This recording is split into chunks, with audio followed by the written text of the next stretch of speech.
होगी और ये फॉलिकल है, इसके अंदर एक सेल मौजूद है या इसमें जो है oocyte मौजूद है।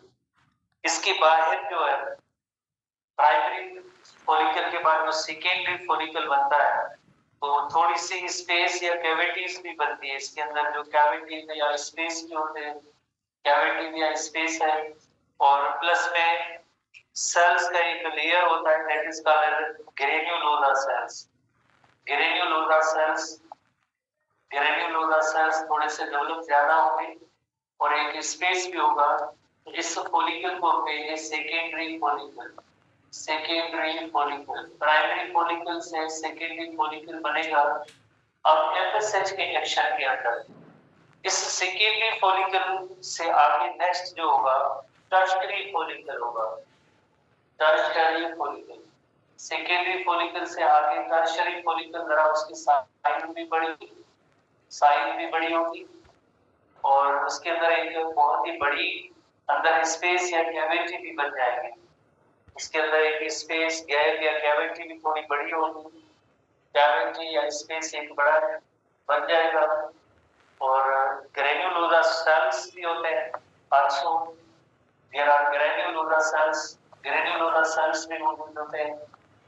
और जो oocyte होता है, oocyte या एक सेल जिसे आप कहते हैं oocyte, इसके अंदर ये एक oocyte जो मौजूद है। प्रीवियस क्लास के अंदर हमने पढ़ा था कि हर एक फॉलिकल के अंदर एक oocyte मौजूद होता है। तो शुरू में इनिशियल जो ओवरी के अंदर जो प्राइमोर्डियल फॉलिकल होते हैं, प्राइमोर्डियल फॉलिकल से देन जो प्राइमरी फॉलिकल बनेगा। प्राइमरी फॉलिकल पे एफएसएच हार्मोन का जब रिएक्शन होगा तो उसके रिजल्ट में सेकेंडरी फॉलिकल बनेगा। सेकेंडरी फॉलिकल के अंदर थोड़े से स्पेस बनने का अमल शुरू होगा, पर बाद में जो ये स्पेस बड़ा होता जाएगा वो साइड थोड़ा सा साइड की तरफ चला जाएगा। बिकॉज़ जैसे ही वो साइड बड़ा होता है और जो गैप बड़ा होता है वो साइड एक पुश हो जाता है साइड की तरफ। ये एक फ्लूइड फिल्ड एक कैविटी है, चैम्बर है इस टर्शियरी फॉलिकल के साथ। Tertiary follicle, this tertiary follicle is also called, ये मैच्योर फॉलिकल है। टर्शियरी फॉलिकल मैच्योर फॉलिकल है। इसे ग्रेफियन फॉलिकल भी कहते हैं। GRAAFIN, Graafian follicle. Graaf person का नेम था, इस वजह से ये Graafian follicle. Also called vesicular follicle, vesicular follicle भी कहते हैं। इसे वेसिक्यूलर फॉलिकल भी कहते हैं। Mature follicle, tertiary follicle, Graafian follicle, vesicular follicle. तो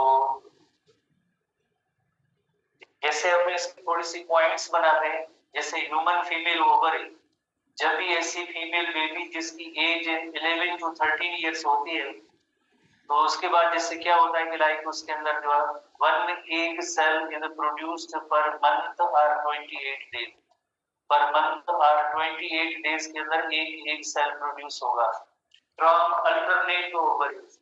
फ्रॉम अल्टरनेट ओवरी का मतलब होता है कि अगर एक राइट साइड की ओवरी में प्रोड्यूस होगा तो नेक्स्ट जो एक सेल होगा वो लेफ्ट ओवरी के अंदर प्रोड्यूस होगा।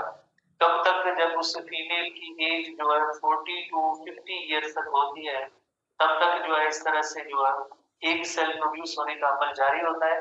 40 to 50 ईयर्स में देन जो है फीमेल के अंदर मेनोपॉज जब होता है तो ये लाइक एग की प्रोडक्शन की सलाहियत खत्म हो जाएगी। उसके बाद उस फीमेल के अंदर यंग वन प्रोड्यूस करने की सलाहियत भी खत्म हो जाती है। तो ये इस तरह से जो ओवेरियन साइकिल हर 28 डेज में 1 एग सेल प्रोड्यूस, तो हम इसको डे 1 तस्वर करते हैं। जैसे ये डे 1 है, 1 डे, और उसके बाद जैसे आगे इवेंट्स हो रहे हैं तो ये फर्दर इवेंट्स हो रहे हैं। अगर हम 28 डेज को देखें तो ये डे 1 में है। डे 1 में जो काफी सारे ऐसे प्राइमोर्डियल फॉलिकल होते हैं, देन उनकी ग्रोथ होगी तो उसमें जो है प्राइमरी फॉलिकल बनेगा। प्राइमरी फॉलिकल से सेकेंडरी फॉलिकल, सेकेंडरी फॉलिकल के बाद जो आगे टर्शियरी फॉलिकल होगा। फिर क्या होगा कि टर्शियरी फॉलिकल एक हार्मोन प्रोड्यूस होगा, इधर ग्रेन्युलोसा सेल्स हार्मोन प्रोड्यूस करेंगे। Granulosa cells of follicle they produce a hormone that is called a luteinizing hormone. तो सर ये एंटीरियर ग्लैंड और ये ग्रेन्युलोसा ईस्ट्रोजन हार्मोन प्रोड्यूस करता है. Granulosa hormones produce oestrogen hormone. FSH you know very well anterior pituitary hormone gland से जो hormone produce होता है anterior pituitary से. LH is also produced by anterior pituitary. Anterior pituitary से ये LH hormone produce होगा.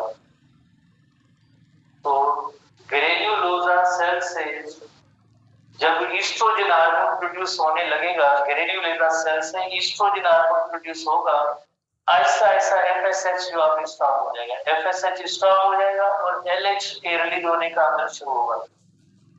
जैसे प्रीवियस क्लासेस में हम एंडोक्राइन सिस्टम में पढ़ते आ रहे हैं कि ओवरी प्रोड्यूस ईस्ट्रोजन हार्मोन. तो ओवरी के अंदर कौन सा लाइक पार्ट है? ओवरी के अंदर जो ये फॉलिकल के अंदर जो ग्रेन्युलोसा सेल्स होते हैं दे प्रोड्यूस ईस्ट्रोजन हार्मोन.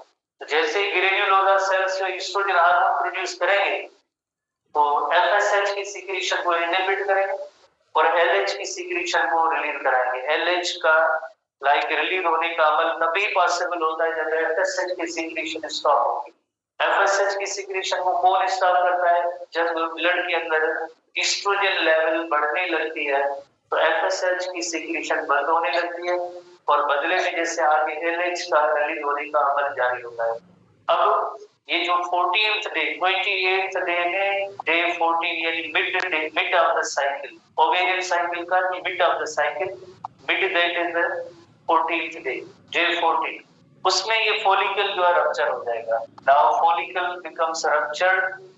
ये फॉलिकल जो है रप्चर हो जाएगा, फॉलिकल रप्चर हो जाएगा और इसके अंदर जो oocyte था, सेकेंडरी oocyte था, सेकेंडरी oocyte है वो अब रिलीज होगा. सेकेंडरी oocyte जो है अब रिलीज होगा. सेकेंडरी oocyte जो रिलीज होगा, oocyte है पर ये सेकेंडरी oocyte होता है. oocyte that is the secondary oocyte. ये यहाँ से रिलीज होगा, ओवरी से रिलीज होगा. रिलीज होके देन जो कहाँ जाएगा? रिलीज होके देन किसमें एंटर होगा? एक सेल किसमें एंटर होगा रिलीज होने के बाद? ओविडल और फैलोपियन ट्यूब है. oocyte जब यहाँ से ओवरी से रिलीज होगा तो they it enters into the fallopian tube. Fallopian tube में जाके एंटर होगा या ओविडक्ट के अंदर जाके दाखिल होगा. ओविडक्ट के अंदर जाया नहीं होगा, वेस्ट नहीं होगा. एक सेल जो ओवरी से प्रोड्यूस होता है वो जाके एंटर होगा इस ओविडक्ट के अंदर या फैलोपियन ट्यूब के अंदर. तो ये जो हुआ कौन सा अमल है? रप्चर का अमल हुआ है. रप्चर ऑफ फॉलिकल हुई है. रप्चर ऑफ फॉलिकल हुई है तो सेकेंडरी oocyte रिलीज हुआ है.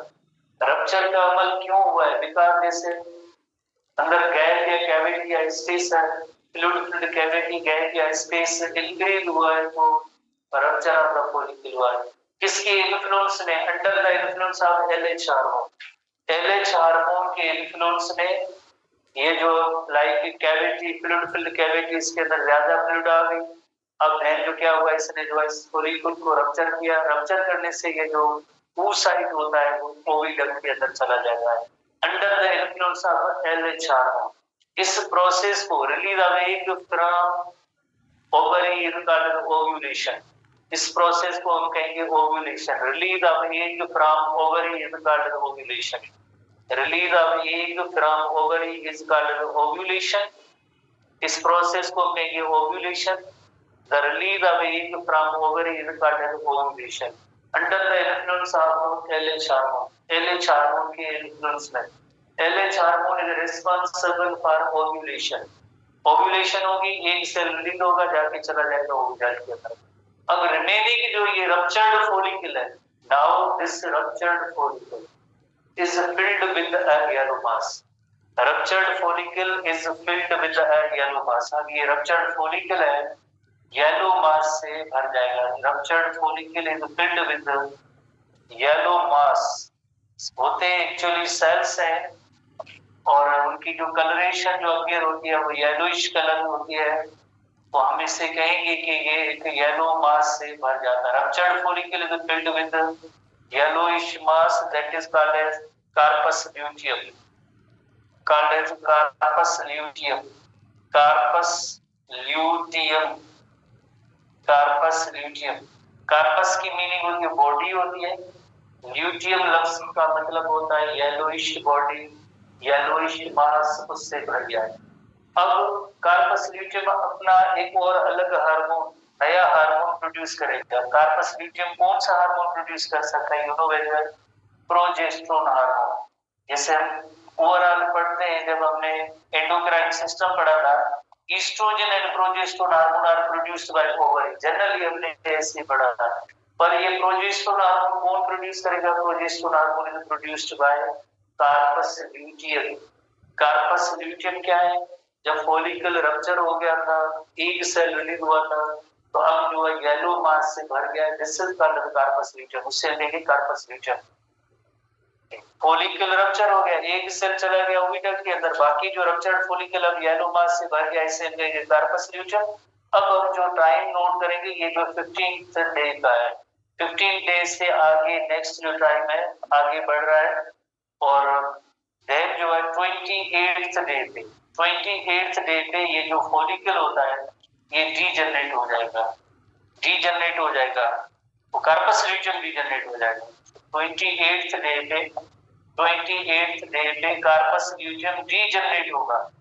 दो ऑप्शन होते हैं, अगर फर्टिलाइजेशन नहीं होगी तो कार्पस ल्यूटियम डीजनरेट होगा, फर्टिलाइजेशन नहीं होगी तो कार्पस ल्यूटियम डीजनरेट हो जाएगा, खत्म हो जाएगा carpus luteum. Carpus luteum degenerate हो जाएगा तो यकीनन प्रोजेस्टेरोन हार्मोन की सिक्रीशन भी बंद हो जाएगी। अगर कार्पस ल्यूटियम डीजनरेट हुआ तो प्रोजेस्टेरोन हार्मोन की भी सिक्रीशन स्टॉप हो जाएगी। जैसे प्रोजेस्टेरोन हार्मोन की सिक्रीशन स्टॉप होगी तो अगेन डे 1 वाली जो एक्टिविटीज है वो दोबारा शुरू होती है। डे 1 वाली एक्टिविटी क्या?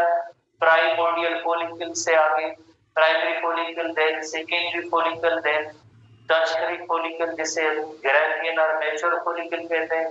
देन एलएच के रिलीज होने की वजह से फॉलिकल रप्चर होगा, एक सेल रिलीज होगा, देन दोबारा से वही रप्चर्ड फॉलिकल येलो मास से भर जाएगा, जिससे कहेंगे कार्पस ल्यूटियम कहेंगे, और carpus luteum progesterone hormone produce करता रहेगा, और 28th डे पे वो डीजनरेट हो जाता है अगर फर्टिलाइजेशन का अमल नहीं होता है।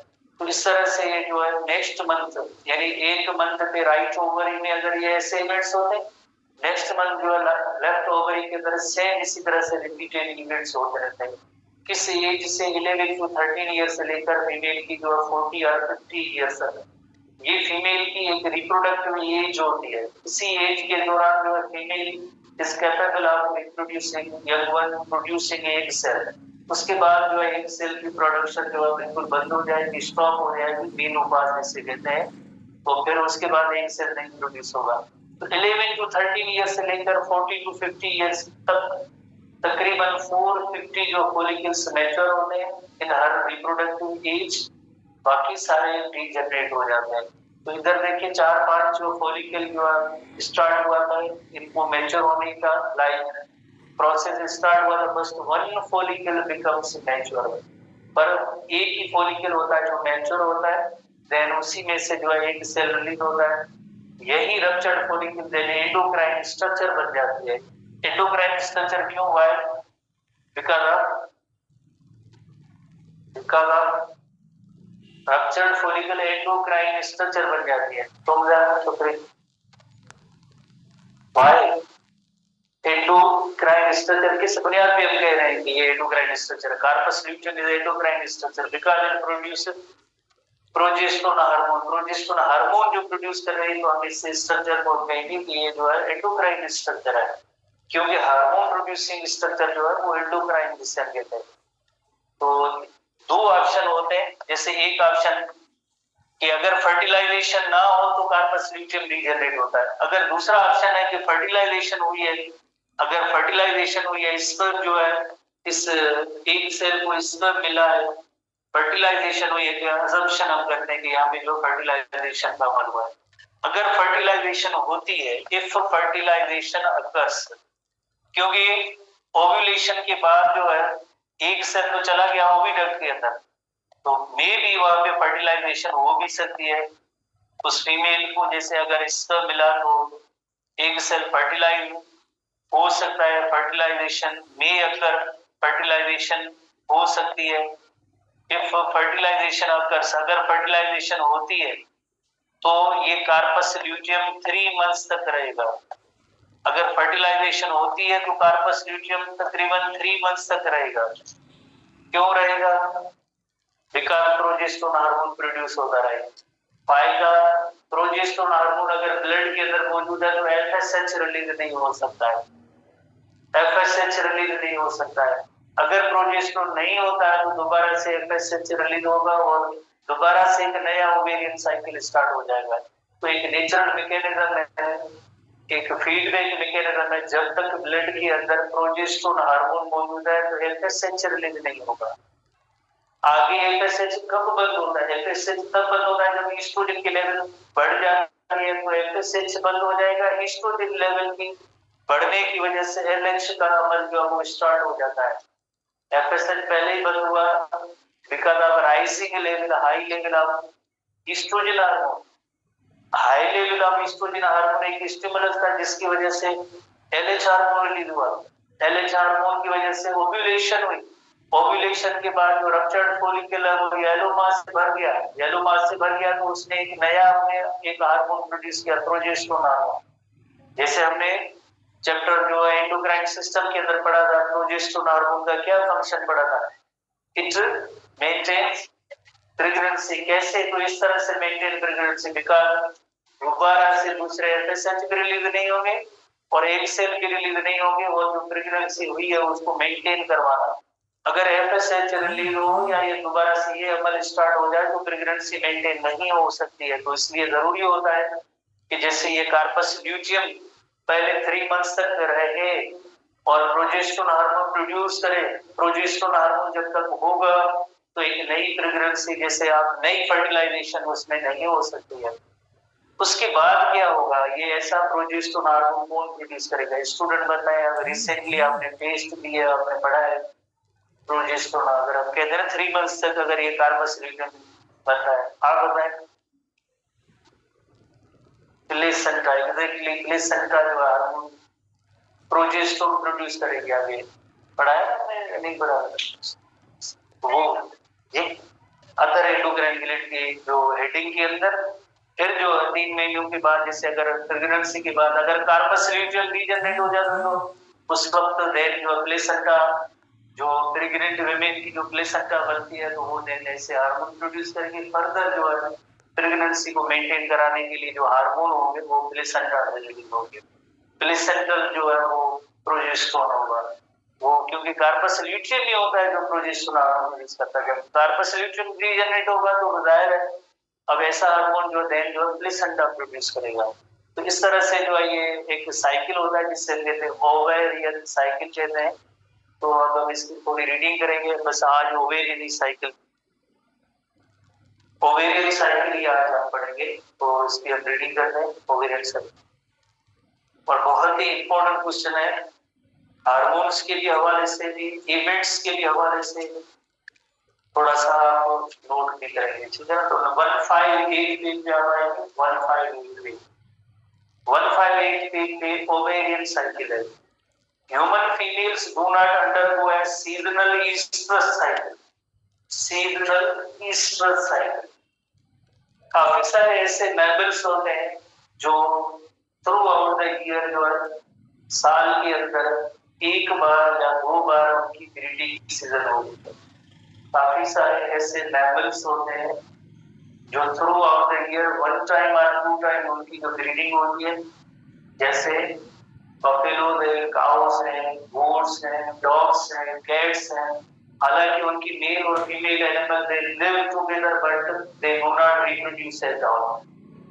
तो ऐसे मैमल्स होते हैं जो certain season of the year उसी के अंदर रिप्रोड्यूस करते हैं, तो उस साइकिल को कहते हैं ईस्ट्रस साइकिल कहते हैं।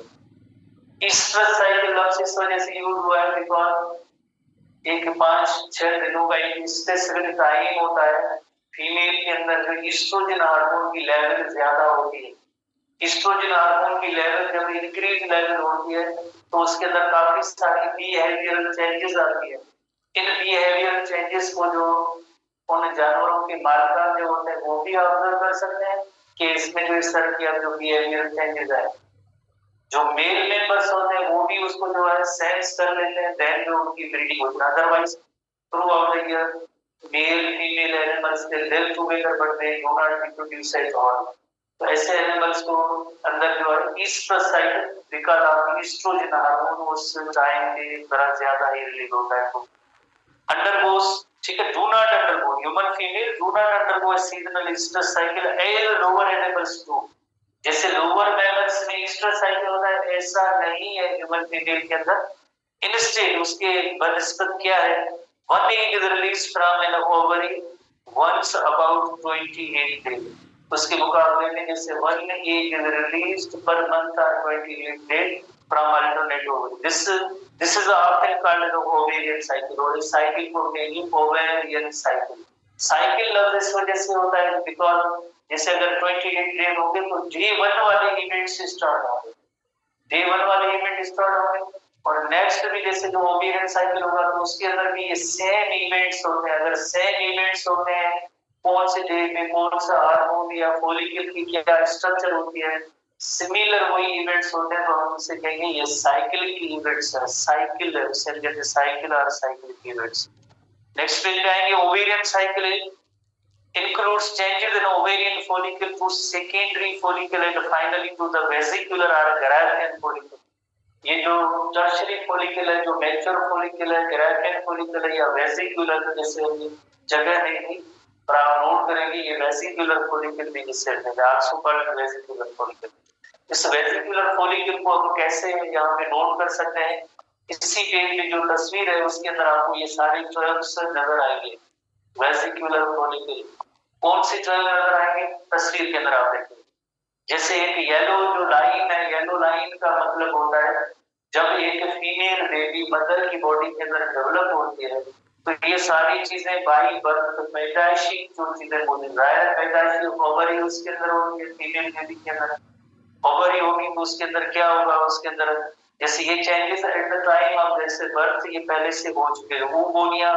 ओवोनिया के बाद जैसे माइटोसिस होगी, माइटोसिस के बाद जैसे जो फीमेल बेबी पैदा होती है तो उस वक्त प्राइमरी oocyte और क्या लिखा हुआ ब्रैकेट में और प्रोफेज 1 यूनोवेलर के मियोसिस जो होती है उसके दो स्टेज मियोसिस 1 और मियोसिस 2।